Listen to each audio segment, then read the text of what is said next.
Discourse on Time and Space from paper 130 of the Urantia book. When Jesus was 27, he embarked on an extensive tour of the Mediterranean, as he had accepted the position as a tutor for the son of a wealthy Indian businessman who had traveled to the Mediterranean on business.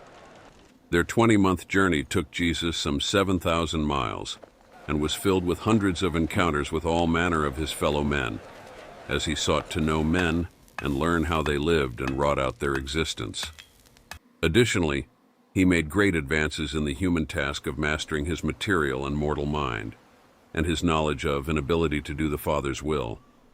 At Carthage, Jesus had a long and memorable talk with a Mithraic priest about immortality, about time and eternity. This Persian had been educated at Alexandria, and he really desired to learn from Jesus. Put into the words of today, in substance, Jesus said in answer to his many questions, Time is the stream of flowing temporal events perceived by creature consciousness. Time is a name given to the succession arrangement whereby events are recognized and segregated. The universe of space is a time-related phenomenon as it is viewed from any interior position outside of the fixed abode of paradise. The motion of time is only revealed in relation to something which does not move in space as a time phenomenon.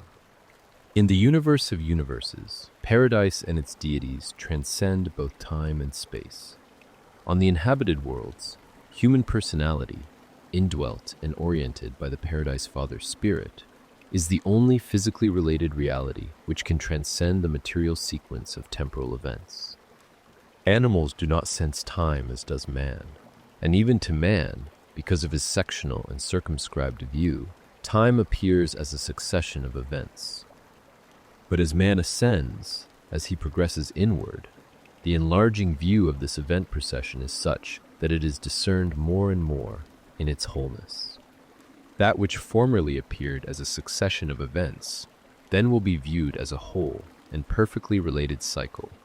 In this way, will circular simultaneity increasingly displace the one-time consciousness of the linear sequence of events. There are 7 different conceptions of space as it is conditioned by time. Space is measured by time, not time by space. The confusion of the scientist grows out of failure to recognize the reality of space. Space is not merely an intellectual concept of the variation in relatedness of universe objects. Space is not empty, and the only thing man knows which can even partially transcend space is mind. Mind can function independently of the concept of the space-relatedness of material objects. Space is relatively and comparatively finite to all beings of creature status. The nearer consciousness approaches the awareness of 7 cosmic dimensions, the more does the concept of potential space approach ultimacy. But the space potential is truly ultimate only on the absolute level. It must be apparent that universal reality has an expanding and always relative meaning on the ascending and perfecting levels of the cosmos. Ultimately, surviving mortals achieve identity in a 7-dimensional universe.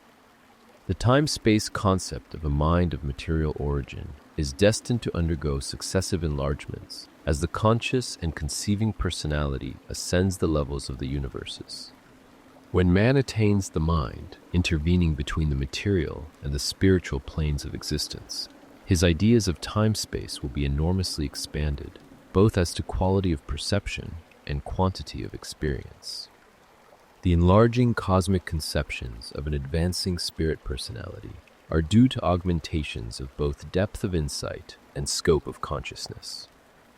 And as personality passes on, upward and inward, to the transcendental levels of deity-likeness, the time-space concept will increasingly approximate the timeless and spaceless concepts of the absolutes. Relatively, and in accordance with transcendental attainment, these concepts of the absolute level are to be envisioned by the children of ultimate destiny. The link to this discourse in the Urantia book is in the description. Please share your thoughts about this discourse in the comments section.